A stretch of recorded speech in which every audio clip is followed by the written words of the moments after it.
Hello guys, welcome to our channel. This is Teja.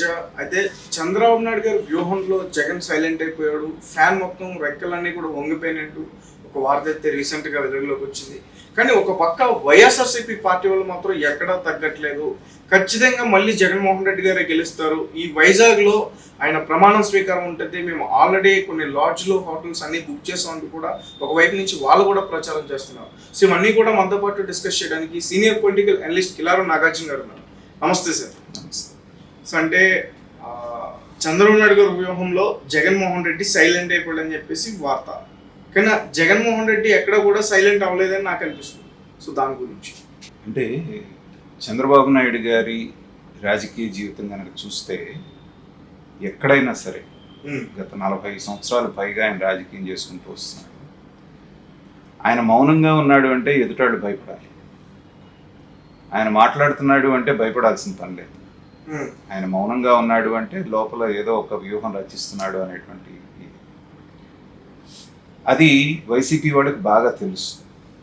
ఎలాగా వీళ్ళు ఒక్కడే వస్తాడు, పవన్ కళ్యాణ్ ఎడిదిరిగి విడిపోయాడు కదా, వాళ్ళిద్దరు కనుక కొట్టుకుంటే మనకి ప్రభుత్వ వ్యతిరేక ఓటు చీలుతుంది, మనం గెలిచిపోతాం అనేటువంటి భ్రమంలో వాళ్ళు ఉన్నారు.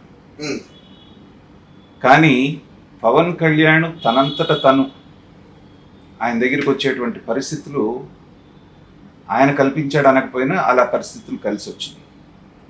జగన్మోహన్ రెడ్డి దుందుడుకు చర్యగా చంద్రబాబు నాయుడు గారిని అరెస్ట్ చేయటం, ఏ సరైన అవకాశం కోసం చూస్తున్నటువంటి పవన్ కళ్యాణ్ ఆయన 2 సంవత్సరాల నుంచి గట్టిగా చెప్తున్నాడు ఏమని, ప్రభుత్వ వ్యతిరేక ఓటు నేను చీలనివ్వను. సో వీళ్ళిద్దరి కలయికకి అవకాశం కల్పించింది జగన్మోహన్ రెడ్డి అయ్యాడు. సో ఆ జైల్లోకి వెళ్ళి ఆయన పరామర్శించి రాగానే మేము ఇద్దరం పొత్తు పెట్టుకుంటున్నాం అనేటువంటి పవన్ కళ్యాణ్ అనేటువంటి వ్యక్తి కనుక లేకపోతే ఇంత ఇదిగా వాళ్ళు బీజేపీ వాళ్ళు పొత్తు పెట్టుకోవడానికి అంత త్వరగా ముందుకు వచ్చేవాళ్ళు కూటమిలో.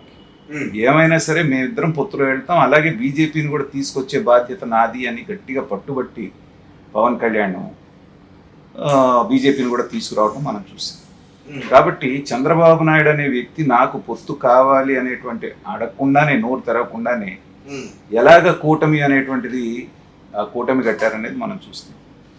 అది చంద్రబాబు నాయుడు గారికి ఉన్నటువంటి ఎక్స్పీరియన్స్, చంద్రబాబు నాయుడు గారికి ఉన్నటువంటి రాజకీయ చతురత. మిగతా వాళ్ళు ఏం చేశారు, వాళ్ళు ఎక్కువ చేశారు. వైఎస్ఆర్సీపీ వాళ్ళు వీళ్ళు వల్ల కాదు, వీళ్ళు అసలు కూటమే కట్టరు ముందన్నారు.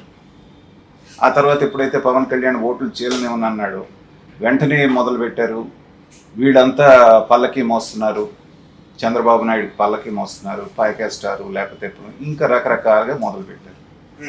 ఇవన్నీ మొదలు పెడితే అవతల వ్యక్తి మీకు దగ్గర అవుతాడా, దూరం అవుతాడా? ఇప్పుడు నేను తీసుకున్న దానికి నన్ను అంటూనే ఉన్నారు కాబట్టి ఎడిదిరిగి నాకు అంతకుముందు ఒక సీటే వచ్చింది, చంద్రబాబు నాయుడు గారితో వెళ్తే ఇద్దరికి పనికి వస్తుంది అనేటువంటి నిర్ణయం ఆయన తీసుకున్నాక మీరు 100 మాటలు మాట్లాడినా కానీ 4 రోజులు ఆలస్యం అయ్యేదని మీరు ముందుగానే చేసినట్టు అయింది కదా. చేతులారా మీరు చేసుకొని అది వాళ్ళిద్దరూ దగ్గర అయ్యేటట్టు చేశారు. ఆ తర్వాత బీజేపీ రావటం మనం చూసిన తర్వాత పరిస్థితులు ఎలా మారినాయో చూసాం. ఇవాళ అధికారంలో ఉన్నటువంటి పార్టీ వాళ్ళే, ఇంకా కౌంటింగ్ రోజు వరకు వాళ్ళే ఆపద్ధర్మ ప్రభుత్వం అయినా వాళ్ళే అధికారంలో ఉన్నట్టు కదా. అయినా ఇవాళ ఎలా హాహాకారాలు చేస్తున్నారో చూసాం కదా. అధికారం చంద్రబాబు నాయుడు దగ్గర లేకుండానే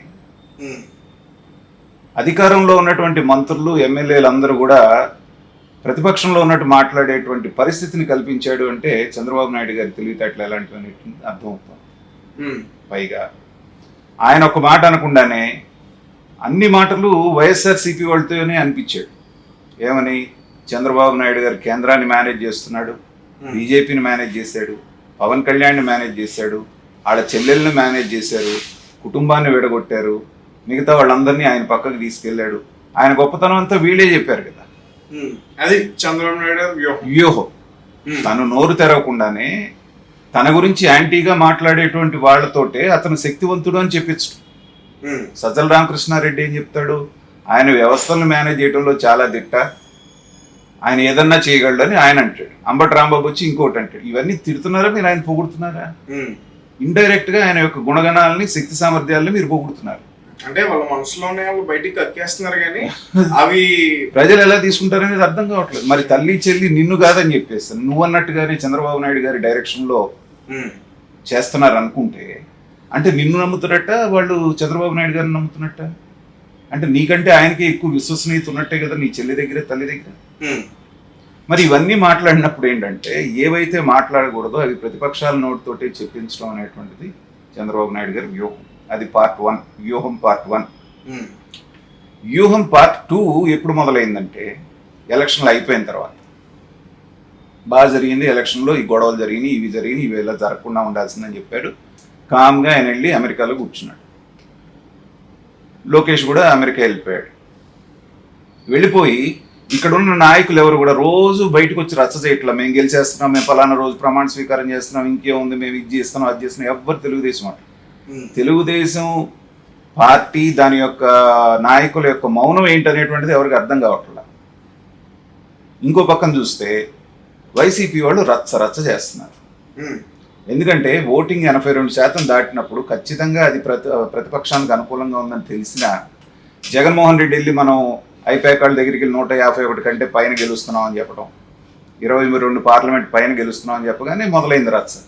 ఆ మాట చెప్పి ఆయన లండన్ వెళ్ళిపోయాడు. వీళ్ళకి వైజాగ్లో ప్రమాణ స్వీకారం 9వ తారీఖు, హోటళ్ళన్నీ బుక్ చేసేసాం, ఫ్లైట్లన్నీ బుక్ చేసి చెప్తున్నారు కానీ మనకి ఇది కూడా చూపించట్లేదు. అది వాళ్ళు ఖచ్చితంగా చెప్పారు. ఏ హోటల్లో బుక్ కాలేదు, సగం పైన హోటల్ ఖాళీ ఉన్నాయి అనేటువంటిది, ఫ్లైట్లు నార్మల్ రేట్స్ ఉన్నాయి అనేటువంటిది అవతల వాళ్ళు ఊరుకోరు కదా. సో మీకు పబ్లిసిటీ పీక్స్ ఎప్పుడు ఉంటుంది అంటే మ్యాటర్ వీక్గా ఉన్నప్పుడు. మనం సినిమాలు కూడా చూస్తూ ఉంటాం, ఇది పోయే సినిమా అంటే పబ్లిసిటీ ఎక్కువ చేస్తారు, ప్రమోషన్ చేస్తాం. నీ సినిమా మీద నీకు గట్టి నమ్మకం ఉన్నప్పుడు, ఇప్పుడు సలార్ సినిమా వచ్చింది, దానికి పెద్దగా ప్రమోషన్స్ ఏం చేయలే. ఎలా ఎంత ఇది వచ్చింది, దానికి బ్రహ్మాండమైనటువంటి కలెక్షన్స్ వచ్చింది. సో సబ్జెక్టు దమ్ముంటే ఏంటంటే సబ్జెక్ట్లో పబ్లిసిటీ అవసరం లేదు. పబ్లిసిటీ పీక్స్కి ఎప్పుడు వెళ్తుంది అంటే సబ్జెక్ట్ మ్యాటర్ వీక్ ఉన్నప్పుడు.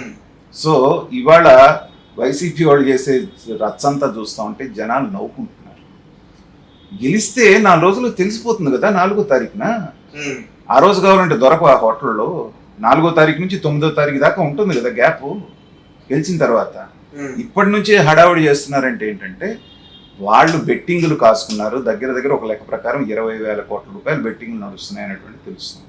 ఓకే. సో ఆ బెట్టింగ్ గ్యాంగ్ ఏంటంటే ఏదో ఒకటి చెప్పి అవతల వాళ్ళు, ఎందుకంటే వైసీపీ మీద పందెం గాయడానికి ఎవరు రావట్లే, వాళ్ళు గెలుస్తారు, వాళ్ళకు ఒక రకమైనటువంటి హోప్ క్రియేట్ చేయడానికి ఏంటంటే అదుగదుగు 9వ తారీఖు ప్రమాణ స్వీకారం చేసేస్తున్నాడని ఒక రకమైనటువంటి వాతావరణం కల్పిస్తే కొంతన్నా ముందుకు వస్తారేమో అనేటువంటి భావంతో చేసేదే కానీ అక్కడ కూడా సైలెంట్గా ఉండటం అనేటువంటి వ్యూహంతో చంద్రబాబు నాయుడు గారు ప్రజల్లో మన్నన పొందుతున్నాడు. అల్లరైపోతూ రోజు రోజుకి వీళ్ళు పలసన అయిపోతున్నారు.